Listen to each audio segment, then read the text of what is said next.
Hola y bienvenidos a mi canal de YouTube una vez más. Hoy tenemos el caso de Melissa Platt.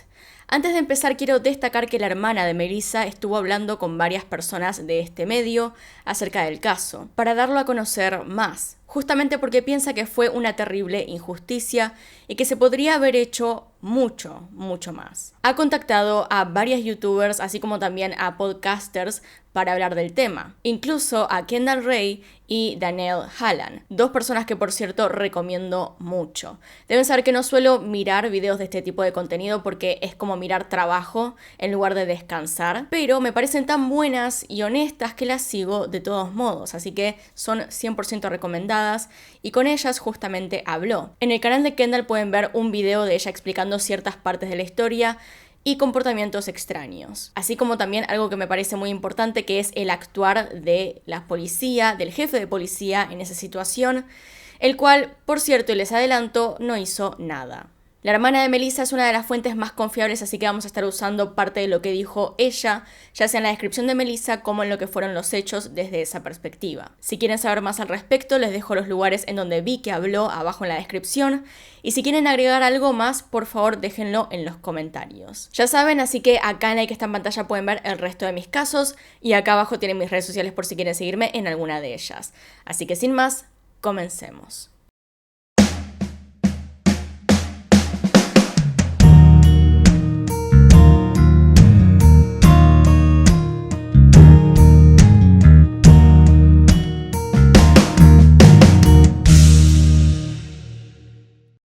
Ella era Melissa Sue Mims de Platt. Nació el 3 de febrero de 1977 en Houston, Texas, Estados Unidos. Además tenía dos hermanas, María, Michelle, y un hermano menor llamado Michael Jr. Cuando Melissa tenía 8 años, junto con su familia, se mudó a Carolina del Norte, aunque 4 años más tarde regresarían a Texas, más específicamente a Baytown, donde se quedarían definitivamente. Ahí asistió a la secundaria Lee High School, donde se graduó sin problemas. A los 15 años comenzó a trabajar en McDonald's mientras terminaba sus estudios, en lo que era preparación de fiestas. Sus amigos y familiares describían a Melissa como una chica muy alegre y simpática, que siempre hacía reír a los demás. Su hermana cuenta que era una típica adolescente de los 90, le gustaba bailar y cantar, se la pasaba saliendo con sus amigos y amigas. Contaba también que siempre la hacía reír. Cuenta además que como a Melissa le gustaba cantar, una de las canciones que grabó un poco jugando fue la canción de Whitney Houston, I Will Always Love You, la cual reprodujeron en su funeral. Otra de las cosas que más le gustaban a Melissa eran los niños.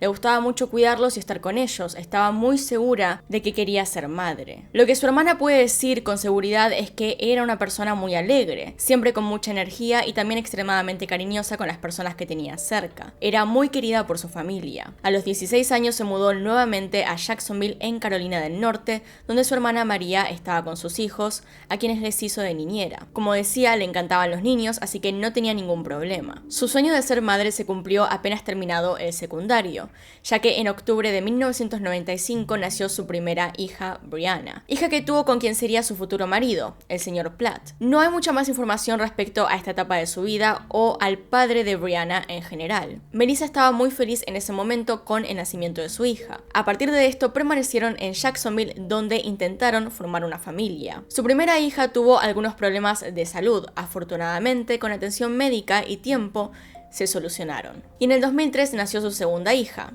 Cassidy. Sus hijas eran todo en la vida de Melissa. Sin embargo, la relación con su esposo no prosperó y para el 2005 se divorciaron. Esto sin duda afectó a Melissa, pero ella seguía adelante para darle todo lo mejor a sus hijas. Luego de la separación consiguió trabajo en una tienda de autopartes en Jacksonville, donde estaba empleada como cajera. Es entonces que a mediados del 2006 conoce a Joey Tyndall. Esta relación comenzó mal y siguió aún peor. Desde un principio estuvo plagado de idas y vueltas, violencia, maltratos físicos y psicológicos. Joey Tyndall no era un buen hombre. Sus anteriores parejas estaban aterradas de él. Todo el maltrato derivó en que Melissa cayera en un fuerte alcoholismo. Por otro lado, ella había sido convicta en el condado de Onslow en el 2005 por dar cheques falsos y estaba en ese momento en libertad condicional, así que no podía irse del estado. Esa etapa de su vida no fue la mejor para nada. Tengamos en cuenta además que esto es bastante importante debido a que en sí no podía huir de este hombre y justamente era bastante violento, a tal punto de darle mucho miedo, cosa que vamos a ver repetidas veces en este caso. Melissa en algún punto estuvo tan alejada de la gente que quería que no pudo pedir ayuda y tenía tanto miedo que simplemente hacía excusas todo el tiempo. Como venía diciendo, Tyndall tenía un gran y nefasto historial de relaciones abusivas. Había estado casado en 2 ocasiones antes de conocer a Melissa. Ambos matrimonios terminaron rápidamente y en ambas ocasiones Tyndall fue denunciado por violencia de género o violencia doméstica en ese entonces y terminó con órdenes de restricción. La primer ex esposa contó en su denuncia que Tyndall les apuntó con un arma a ella y a sus hijos. Para ese entonces en el cual ocurre todo esto, Melissa estaba envuelta en una severa adicción al alcohol y encima una relación violenta en la cual era constantemente maltratada. Sabemos por el testimonio de una persona que entró al tráiler en un momento a quedarse unos días con ellos que la relación se basaba únicamente en tomar alcohol. Era lo que hacían todo el día, entonces era un hábito que hacía la situación aún más difícil. Melissa se mudó a vivir con Tyndall a un pequeño pueblo llamado Pinks Hills, alejado de sus hijas, familia y amigos, por lo que lamentablemente Tyndall era lo único que tenía. En un momento Melissa comenzó a asistir a una clínica de rehabilitación para tratar su alcoholismo, ya que quería volver a tomar el control de su vida. Todo el alcoholismo había traído unos graves problemas en su vida, aparte del hecho de tener a Tyndall al lado. Sin embargo, su novio amenazaba con terminar todo si seguía asistiendo a esa clínica. Además, le seguía comprando alcohol y hacía que bebieran juntos. Es decir, nunca la apoyó en esto de querer volver a tener una vida más sana, sino todo lo contrario, definitivamente no quería que eso pasara. Según las palabras de su hermana, Tyndall no quería que Melissa estuviera en control de absolutamente ningún aspecto de su vida. No quería que tuviese trabajo, ni auto, ni gente cerca. Nada de amigos, la familia tenía que estar lejos, no la dejaba tener contacto con casi nadie. Cuando la familia supo más o menos lo que estaba pasando, le fue difícil intentar ayudarla. Ella tenía mucho miedo por las reacciones de Tyndall. Le contó a su hermana como un día, de la nada, porque a él se le ocurrió que se había comportado mal, la sacó del tráiler donde vivían a través de una ventana, para que durmiera afuera, y ni siquiera la dejó entrar en su propio auto. Una de las peores historias llega cuando Melissa va al hospital en una ocasión diciendo que se había disparado a ella misma. Sin embargo, se había disparado en el pecho, cosa muy extraña, en un ángulo difícil para que una persona se disparase a ella misma. Su hermana piensa que no fue ella, sino Tyndall quien realmente disparó, y que ella simplemente estaba haciendo una excusa para defenderlo. Recordemos, y lo digo de nuevo, suele pasar en relaciones como estas en general, que la víctima suele defender a su atacante simplemente porque tiene mucho miedo. Entonces, considerando todo esto, podemos pasar al día de los hechos. Todo comienza el 8 de octubre del 2008. Melissa tenía 31 años en ese entonces. Ese día la madre de Melissa llama al oficial de libertad condicional de su hija, preocupada porque hacía varios días que no atendía el teléfono y que no sabía nada de ella. Recordemos que Melissa estaba en libertad condicional por lo de los cheques falsos y que además tenía problemas con el alcohol y estaba siendo atendida por ello. La madre llamaba a la casa cada vez que podía porque tenía una relación bastante cercana con su hija, de hablar casi todos los días de ser posible, y le resultaba muy raro que no atendiera el teléfono. Después, Tyndall comenzó a atender poniendo excusas de por qué Melissa no estaba o por qué estaba ocupada, hasta que finalmente dejó de contestar. Todos los mensajes de su madre iban directamente a la contestadora. También le parecía raro que, yendo a la contestadora, igual su hija no los escuchara y la llamara más tarde. Así que se contactó directamente con el oficial. Él se acercó hasta la casa de Melissa, pero nadie atendió.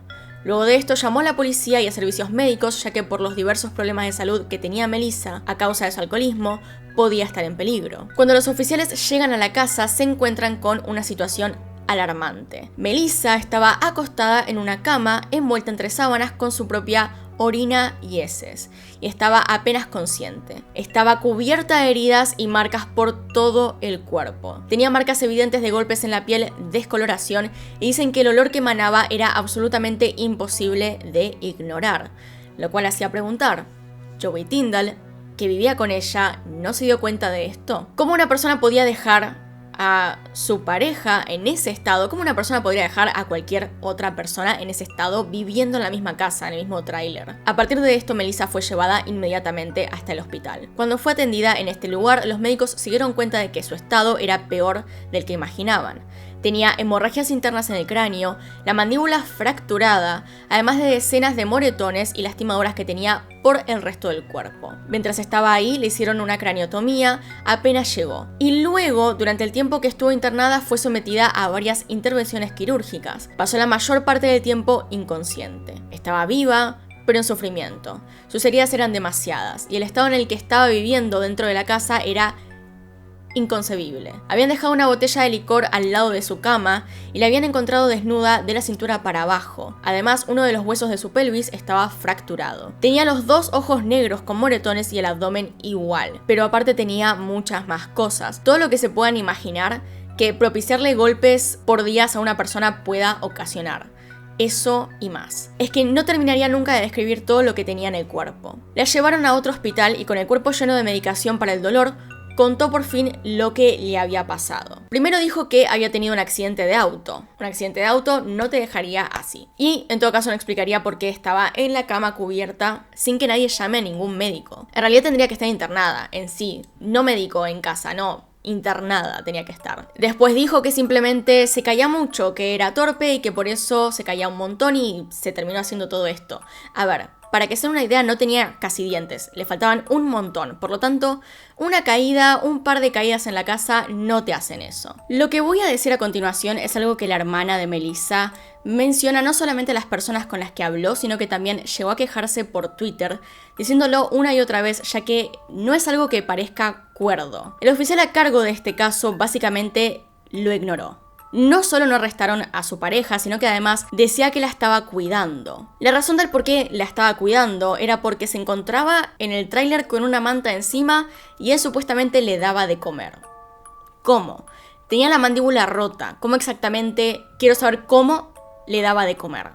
¿Y por qué no la llevó a un hospital? Lo peor de todo es que lo entrevistaron, pero nunca en calidad de sospechoso, es decir, solamente le preguntaron su historia y le creyeron. Simplemente este oficial no dio respuestas, era básicamente una burla. Finalmente, luego de 9 semanas internada y un cambio de hospital, los médicos le diagnosticaron muerte cerebral y fue desconectada el 17 de diciembre del 2008. Antes de comenzar con los detalles de las investigaciones, hay que anticipar que fueron muy pocas y muy malas. Antes de fallecer, Melissa logró decir que Joey, o una persona, la sacó de la casa y le golpeó la cabeza con algo duro, según lo que describió. Ahora, recordemos que de todos modos ella estaba muy mal, en un muy mal estado, no entendía nada de lo que estaba pasando. Cuando se despertó estaba con mucha medicación para no sentir el dolor y por lo tanto básicamente casi no podía hablar. En resumen, hay a día de hoy 2 teorías o versiones de los hechos contrapuestas. Una es de la familia de Melissa, que creen que Tyndall es culpable, y luego está la de Tyndall, que asegura que es inocente. Por su parte, Tyndall, cuando fue entrevistado por la policía para que cuente los detalles de cómo Melissa había terminado así, él contó que en los últimos días ella había estado bebiendo demasiado y que se cayó varias veces, una en el estacionamiento y otra en el baño. Otra de las ventajas que tiene Tyndall es que es el único que sabe lo que pasó los últimos días antes de que Melissa fuera encontrada, ya que su familia y amigas hacía bastante que no sabían nada de ella. Así que su versión de los hechos es técnicamente la oficial, ya que no se investigó lo suficiente como para descubrir otros detalles o sucesos. Además, uno de los oficiales que estuvo en la casa el día que se encontró a Melissa dejó registrado que cuando le preguntó a ella cómo había quedado así, le contestó que se había caído intentando recoger su teléfono. Aunque lo que creen que en realidad pasó es que Melissa balbuceó un par de palabras cuando el policía le preguntó y él dedujo que lo que estaba intentando decir era eso. Finalmente están las opiniones de los médicos que atendieron a Melissa, quienes concluyeron que las lesiones que presentaba eran compatibles con una caída. Pero la familia no estaba para nada de acuerdo con esto de que Melissa se haya caído y le haya pasado todo esto por una caída o un par de caídas, y además había varias cosas que no estaban teniendo en cuenta. Para empezar, hubo pequeños lapsos de tiempo en los que ella, mientras estaba internada, pudo mantener conversaciones con su familia, como dije antes. Ellos cuentan que Melissa les dijo esto de que había sido golpeada por alguien en la cabeza. Y lo peor es que en la cabeza tenía también un coágulo de sangre. Además, ellos sí tenían en cuenta el hecho de que era muy probable que Melissa no entendiera nada por su estado en ese momento. Y también creían que se rehusaba a contar la verdad por el miedo que le tenía a su pareja. Su familia está segura de que la persona a la cual se refería a ella que le golpeó la cabeza era Tyndall. Pero aún suponiendo que él no fue, suponiendo que en realidad Melissa se cayó y se golpeó gravemente, lo cual no explica de todos modos la cantidad de heridas que tenía en el cuerpo. ¿Por qué no consiguió ayuda médica para ella? Según se estima, Melissa estuvo entre una semana y 11 días en la cama en ese estado. Tyndall se excusó de esto diciendo que no le parecía que necesitase ayuda médica y que él se encargó de ella alimentándola e hidratándola todos los días. Tenía la mandíbula rota, lo digo de vuelta, tenía la mandíbula fracturada. No podía comer, es decir, que estuvo 11 días, tal vez sin comer, porque no la iba a alimentar y en todo caso si la alimentaba en ese estado iba a causar muchísimo dolor. Y además se encontró la botella de licor al lado de su cama con una pajita, lo cual quiere decir que él estuvo dándole más licor a ella en ese estado. Luego está el detalle de que los médicos no consideraron varias de las lesiones que tenía Melissa en su cuerpo, las cuales varias de ellas habían sido hechas antes de las más recientes que le habían causado la muerte. Es decir, hubo maltrato desde mucho antes. Esto venía desde hacía muchísimo tiempo. La familia no tiene dudas de que Tyndall fue responsable de la muerte de Melissa. Los antecedentes de violencia que tiene, el estado en el cual se encontraba Melissa y las acciones que tomó al respecto dejan como mínimo la responsabilidad por negligencia y abandono de persona. Sin embargo, la policía nunca investigó a Tyndall como sospechoso. Según ellos, él siempre se mostró cooperativo en las investigaciones, además de que no había ninguna prueba o evidencia suficiente como para considerarlo sospechoso y llevarlo a juicio. Y obviamente que no va a haber, porque si no investigas, obvio que no va a haber pruebas. Pero aparte, la mismísima hermana de Melissa dijo que el oficial a cargo le había prometido ir inmediatamente a buscar en el tráiler sangre a ver si había en alguna parte y nunca se presentó, nunca hizo esa búsqueda. De hecho, directamente nunca se trató el tráiler como una escena de un crimen, jamás. Según distintos análisis sobre el caso, se tienen varias hipótesis del por qué este accionar de la policía. Por un lado está la época en la que sucedió todo. En ese entonces el nivel de machismo era mayor y los casos de violencia contra la mujer eran aún más menospreciados que hoy en día. Digamos, no se avanzó demasiado, pero era aún peor. Además, esto sucede en un pueblo de 500 habitantes, es decir, bastante pequeño, donde todos se conocen con todos y son muy protectores entre ellos. Los policías que trataron con Tyndall nunca ocultaron su favoritismo por él. Quiero aclarar esto ahora mismo. Nunca mostraron que realmente hayan estado intentando ver si era sospechoso o no. El caso tuvo muy poca cobertura y repercusión mediática, por lo que a día de hoy pasó casi al olvido y la muerte de Melissa sigue aún impune. De hecho, si van a YouTube o a cualquier medio van a encontrar que no hay casi cobertura del caso, pero estoy hablando de que no hay ni noticias. Van a notar que básicamente no hay nada y que toda la información la está aportando la hermana de Melissa, lo cual es rarísimo para un caso que es tan obviamente maltrato. Es que ni siquiera se investigó, o sea, no podemos decir siquiera si hay otro sospechoso porque nadie investigó, la familia está recolectando plata para un investigador privado, pero la policía nada de noticias. Es entonces, gracias al incansable esfuerzo de su familia, hace poco se puso en marcha una campaña para hacer justicia por ella. Su hermana se encargó de contactar, como dije, a youtubers, podcasters, gente de todos los medios para que den a conocer este caso. Además, desde entonces se organizó una colecta de fondos para contratar a un detective privado, para que investigara bien el caso e hiciera lo que no hizo la policía: encontrar pruebas, evidencias necesarias para hacer justicia por fin por Melissa. Así que también les dejo el link a Twitter, en donde está toda la información para que vayan a revisarlo, y si quieren colaborar pueden hacerlo directamente ahí. Pueden donar o simplemente compartir para que se haga más viral, más conocido. Y esto me recuerda un poco al caso de Alyssa, el cual les dejo ahí en el que está en pantalla arriba, en el cual la hermana hizo tanto que finalmente se tuvo algo de justicia. Así que estaría bueno hacer lo mismo y que el caso esté por todas partes. Sin nada más que decir, acá terminamos. Acá están mis Patreons y los miembros del canal. Si quieren saber más al respecto, también están los links abajo en la descripción. Acá tienen un video nuevo, acá tienen un video recomendado. Se pueden suscribir haciendo clic en mi cara y nos vemos en otro video. Adiós.